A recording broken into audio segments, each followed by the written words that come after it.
गोबाव सोलायबाय सरि दै हांग्रेला इसो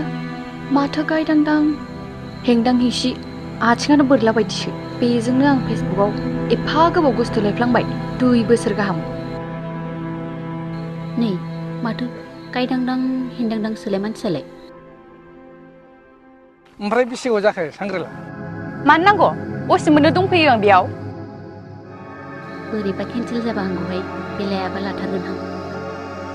लाजियासै नों बायदि हेंदांदां मानसिया आं बायदि एथ' साइ सिख्लाखौ गोसोथोनो बुरबक एबारावबो मोनजाबावाबा माहाय बारग'बावनो बेलाय हामाहाय लोगो मानसिखौ बिदि बखिबायो नामा बेबो गोसो जानानै जायाखैना मालाय इसोरासो दानानै हरदों नाङाहाय आंनो नोंनो लानोबा ला दा आथिंखौनो जोफायसिननानैसो हरगोन आङो हाब जोंनि बर' सिख्लाफोरा हारसा बांगाल हौवाफोरजों खारफास्लायस्लाय बेफोरबायदि लेंग्रा खुज्राबाबो फिसाय महरै सिबिनाया साबसिन